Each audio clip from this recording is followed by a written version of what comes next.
प्रदेश में police, fire और ambulance सेवा से जुड़ी आपातकालीन सेवाओं के लिए संयुक्त नंबर 112 की शुरुआत।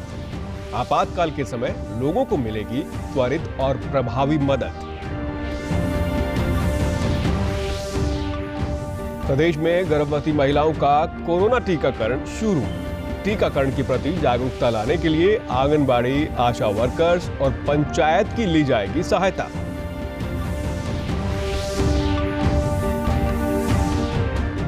महामारी अलर्ट सुरक्षित हरियाणा के तहत सभी महाविद्यालयों और विश्वविद्यालयों को खोलने की मिली अनुमति। सरकार के फैसले का विद्यार्थियों और शिक्षकों ने किया स्वागत। और पलवल में दीदी कार्यक्रम के तहत छात्राओं को करियर चयन और लक्ष्य प्राप्ति के लिए दिया जा रहा है मार्गदर्शन। 30 लड़कियों के प्रथम बैच की हुई काउंसलिंग। नमस्कार, मैं सुरेंद्र कुमार। अब समाचार विस्तार से। प्रदेश सरकार ने राज्य में पुलिस, फायर और एम्बुलेंस सेवा से जुड़ी आपातकालीन सेवाओं के लिए संयुक्त नंबर 112 की शुरुआत की है। मुख्यमंत्री मनोहर लाल ने इसकी शुरुआत पंचकुला में डायल 112 के कंट्रोल रूम से की। मुख्यमंत्री ने हरी झंडी दिखाकर 601 आपातकालीन प्रतिक्रिया वाहनों को भी विभिन्न जिलों के लिए रवाना किया। इन गाड़ियों की सहायता से पुलिस को आपातकाल के समय लोगों की अधिक त्वरित और प्रभावी ढंग से मदद करने में सहायता मिलेगी। इस अवसर पर मुख्यमंत्री ने कहा कि इस नई प्रणाली के बाद अब कई नंबर याद रखने की आवश्यकता को समाप्त कर दिया गया है। ये एक नंबर के माध्यम से आपातकालीन सेवाएं प्रदान करने के लिए पुलिस के 100, फायर ब्रिगेड के 101 और एम्बुलेंस के 108 हेल्पलाइन नंबरों का एकीकरण है। कोई घटना हो जाए, कहीं भी दर्ज करानी हो तो हम ऑनलाइन उसके सिस्टम पर हर समय में उस रिपोर्ट को बता सकते हैं, लिखवा सकते हैं और फिर संबंधित थाने को वो अपने आप 0 FIR के नाते से ट्रांसफर हो जाएगी। इसलिए IT का हमने बहुत अच्छा काम किया। तो इसलिए 112 के आज इस अवसर पर मैं आप सब लोगों को बहुत बहुत शुभकामनाएं और बधाई देता हूं। मुख्यमंत्री ने कहा कि प्रधानमंत्री नरेंद्र मोदी ने स्मार्ट पुलिस बल सख्त और संवेदनशील, आधुनिक और मोबाइल, सतर्क और जवाबदेह, विश्वसनीय और उत्तरदायी, तकनीकी जानकार और प्रशिक्षित होने का जो मंत्र दिया था, उसे हरियाणा पुलिस पूर्णतया अपना रही है। समाज के अंदर विश्वास बहाली, अपराधी के मन में भय ये पैदा करने के लिए और खास करके जो महिलाएं हैं, बच्चे हैं, बुजुर्ग हैं, इनको सुरक्षा की जो आवश्यकता होती है उसको एक प्रकार से उसको पूरा करने के लिए ये सब ने की है। तरीके तकनीक के हिसाब से अब होते हैं। प्रदेश में स्वास्थ्य विभाग द्वारा आज से गर्भवती महिलाओं के लिए कोरोना टीकाकरण अभियान शुरू किया गया। हरियाणा स्वास्थ्य सेवाओं की महानिदेशक डॉक्टर वीणा सिंह ने पंचकुला में अभियान की शुरुआत करते हुए बताया कि अभी गर्भवती महिलाओं में टीकाकरण को लेकर काफी झिझक है। इसे दूर करने के लिए आंगनबाड़ी, आशा वर्कर्स, NHM, पंचायत व स्वयं सेवा समूहों की मदद ली जाएगी। WHO ने अपनी रिसर्च करके फाइनली सैंक्शन दिया है कि प्रेग्नेंट औरत को वैक्सीनेशन के फार बेनिफिट्स हैं against the risk of vaccinations. तो इसीलिए ये बात हम हर किसी को पहुंचा के एंड वी विल इंश्योर कि ये हमारा पूरा प्लान है। हम हर माध्यम को यूज करेंगे। Frontline workers associations, IMA, FOXY, academy of paediatrics, PRI system, हमारे हर प्रोग्राम्स, चाहे एड्स कंट्रोल है, TB कंट्रोल है, हर प्लेटफॉर्म पे हम इसकी बेनिफिट्स को प्रमोट करेंगे। देखिए, आज हम DG मैम के माध्यम से इसको लॉन्च कर रहे हैं और अब धीरे धीरे जैसे जैसे हम एक टारगेट पॉपुलेशन को निकाल के उसके हिसाब से वैक्सीन रिक्वायरमेंट के हिसाब से जैसे सप्लाई, क्योंकि देखिए ये तो सप्लाई एंड डिमांड वाली बात है। डिमांड तो हमारी जितनी, हाँ, तो हमारी जैसे जैसे सप्लाई इंश्योर होगी तो हम कोशिश करेंगे कि हम इसको डेली वैक्सीन। टीका लगवा चुकी गर्भवती महिलाओं ने बताया कि उन्हें अस्पताल आकर पता लगा कि गर्भवती महिलाओं का टीकाकरण किया जा रहा है। पहले उन्हें डर था, परंतु चिकित्सकों और काउंसलर द्वारा समझाने के बाद उन्होंने टीका लगवाया। टीका लगवाने के बाद उन्हें कोई परेशानी नहीं हुई। आज जब मैं हॉस्पिटल आई तो मुझे पता चला कि गवर्नमेंट की गाइडलाइंस आई हैं कि प्रेग्नेंट वुमेन्स भी वैक्सीनेशन लगवा सकती हैं। तो I was very happy to know this, so I willingly come ahead to get vaccinated. मैं चेकअप के लिए आई थी, लेकिन मुझे नहीं पता था यहाँ पे कोरोना वैक्सीन का इंजेक्शन लग रहा है। पहले मैं तैयार नहीं थी, लेकिन फिर डॉक्टर के समझाने से, काउंसलर के समझाने से मैं तैयार हो गई हूँ और मैंने इंजेक्शन लगवा भी लिया है, क्योंकि मेरी सुरक्षा तो बच्चे की सुरक्षा है। मुझे डॉक्टर ने समझाया कि आपकी सेहत के लिए, आपके बच्चे की सेहत के लिए बहुत ज़रूरी है, तो मैंने वैक्सीनेशन करवा लिया। प्रदेश सरकार ने महामारी अलर्ट सुरक्षित हरियाणा के तहत इस बार सभी महाविद्यालयों और विश्वविद्यालयों को खोलने की अनुमति दे दी है। सरकार के इस फैसले का विद्यार्थियों और शिक्षकों ने भी स्वागत किया है।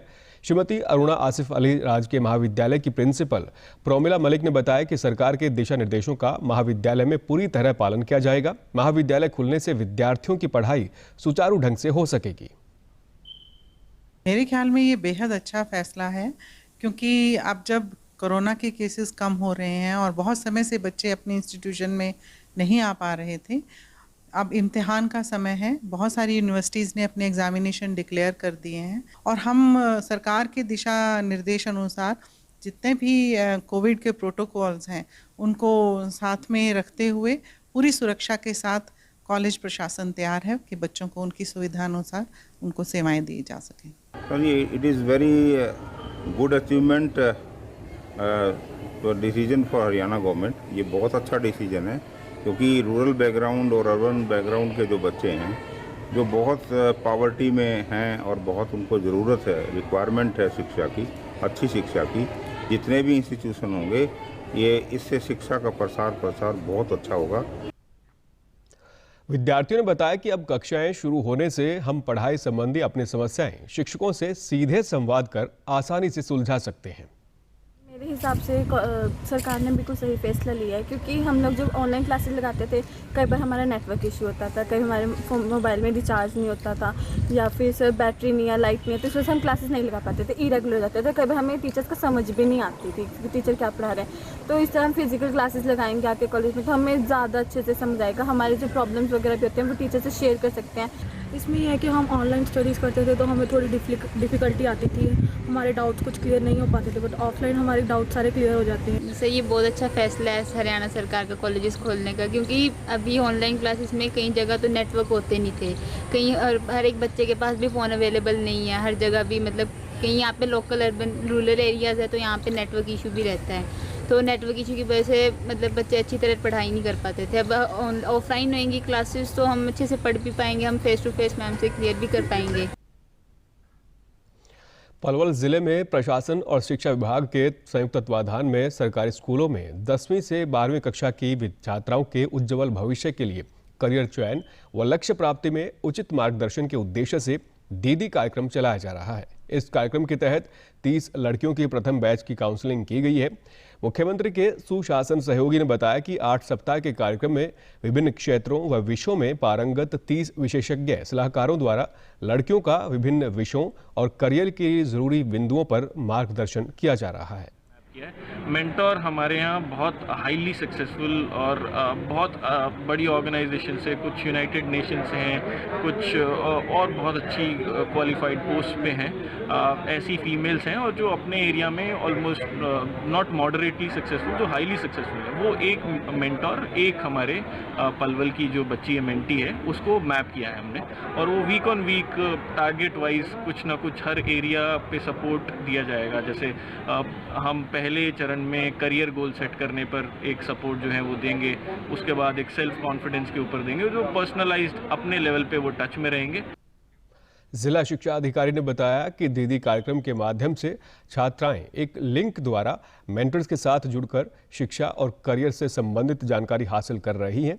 राजकीय वरिष्ठ कन्या विद्यालय की छात्राओं ने बताया कि इस कार्यक्रम से उन्हें अपने लक्ष्य निर्धारण में सहायता मिली है। प्रोग्राम है वो हमारे 9वीं से 12वीं तक की बच्चियों को हमने एक मेंटर उपलब्ध कराया है। एक मेंटर इन सेंस जो सक्सेसफुल लेडीज़ हैं अपने कैरियर में, जैसे कोई सीए है, कोई डॉक्टर है, कोई अधिकारी है, कोई आईएएस है, उन सभी को 30 लड़कियों को हमने 30 मेंटर से मैच कर दिया है, मैपिंग कर दिया है। कि बच्चों उसमें नॉलेज नहीं होता कि बच्चों को आगे के जो अपना कैरियर बनाना है उसमें गाइडेंस के लिए बहुत आवश्यकता पड़ती है, और इससे उन बच्चों को गाइडेंस मिल रही है कि हमको किस स्ट्रीम चुनना है, किस स्ट्रीम में जाना है, हमें आगे क्या क्वालिफिकेशन करनी है। इससे उनको काफ़ी बेनिफिट मिल रहा है और एक झिझक भी दूर हो रही है लड़कियों की। हमें सबसे पहले बुलाया गया था स्कूल में, उसके बाद हमें सबके उसमें इंफॉर्मेशन दी गई थी, जैसे डीडी लिंक से हम जुड़ गए थे। उसके बाद हमें मेंटर एक प्रोवाइड कराया गया था, जिनका वो सब लेडीज़ ही हैं, जेंट्स कोई नहीं, और उनका नाम जो मेरे साथ जुड़ी हुई है उनका नाम संगमित्रा मैम है, और वो हमें गाइडेंस करते हैं करियर के लिए। जैसे कि हमें कोई भी प्रॉब्लम आती है, समस्या आती है, तो उसके लिए वो हमें अच्छे से समझाती हैं कि आगे आगे क्या करना है। सरकार की तरफ से डीडी कार्यक्रम चलाया जा रहा है, जिसमें हमें एक लिंक दिया जाता है। उस लिंक से हम जुड़ने के बाद हमें एक मेंटर मिलता है। उस मेंटर से डीडी न्यूज़ हरियाणा पर देश और प्रदेश से जुड़ी खबरों को विस्तार से जानने के लिए आप हमारे साथ फेसबुक, ट्विटर और यूट्यूब के माध्यम से भी जुड़ सकते हैं। हमसे जुड़ने के लिए आप हमारे सोशल मीडिया हैंडल को भी फॉलो कर सकते हैं। अब आप अपने मोबाइल फ़ोन से QR कोड स्कैन कर हमारे यूट्यूब चैनल पर सीधे पहुंच सकते हैं। ओडिशा की पुरी में भगवान जगन्नाथ रथ यात्रा की आज से शुरुआत हो गई है।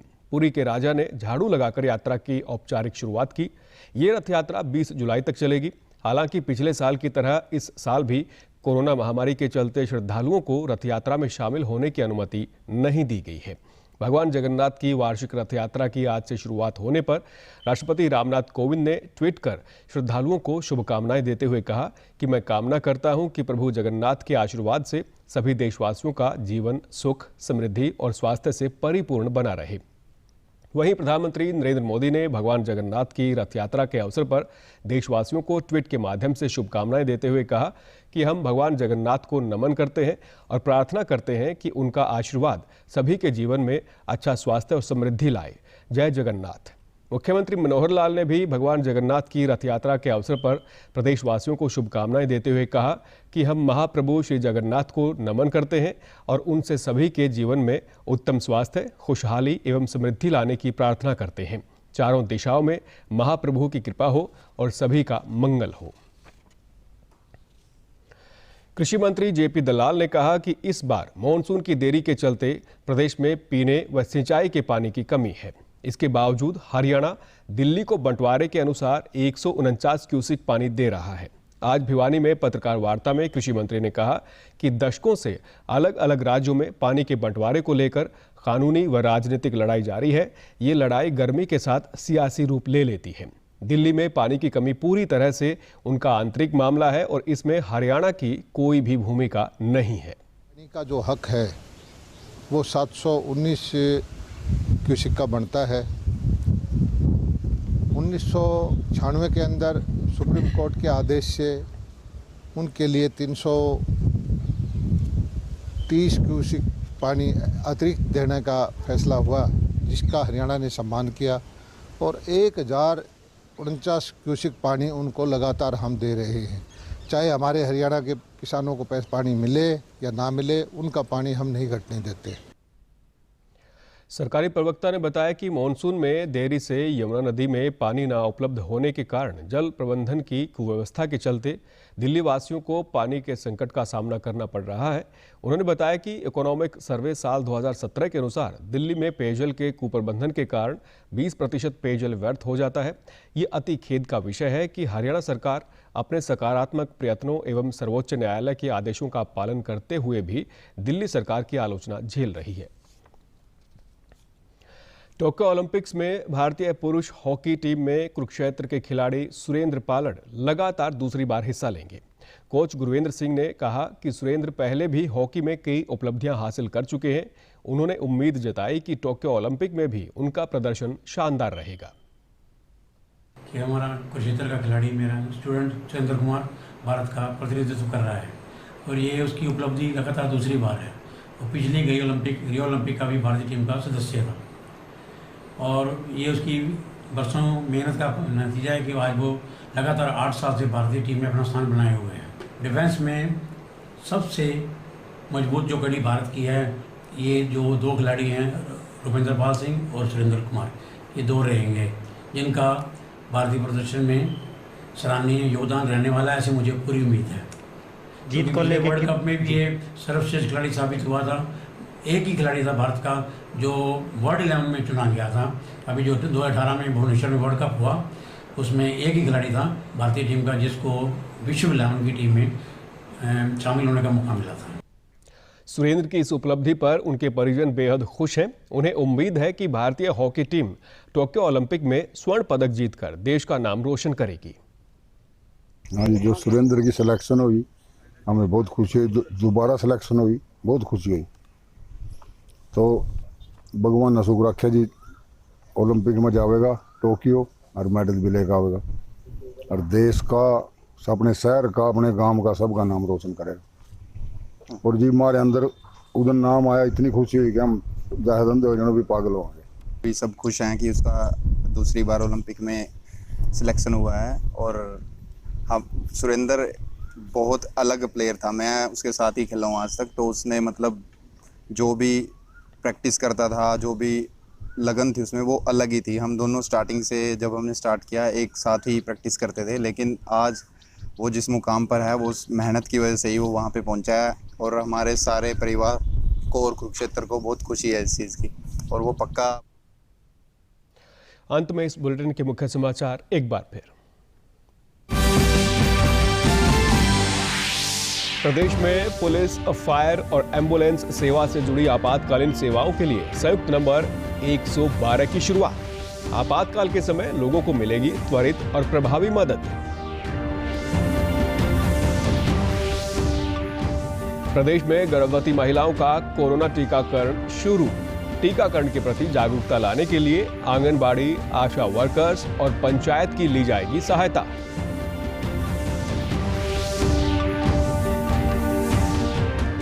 महामारी अलर्ट, सुरक्षित हरियाणा के तहत सभी महाविद्यालयों और विश्वविद्यालयों को खोलने की मिली अनुमति। सरकार के फैसले का विद्यार्थियों और शिक्षकों ने किया स्वागत।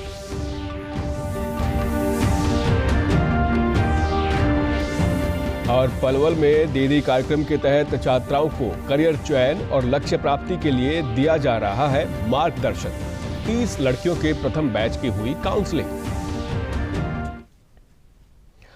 सभी दर्शकों से अपील है कि आप जब भी घर से बाहर निकलें तब मास्क जरूर पहनें, 2 गज की दूरी बनाए रखें और एक नियमित अंतराल पर अपने हाथ धोते रहें। और अगर आप पात्र हैं तो टीकाकरण अवश्य करवाएं, तभी आप कोरोना महामारी से बच सकते हैं। आज के बुलेटिन में बस इतना ही। नमस्कार।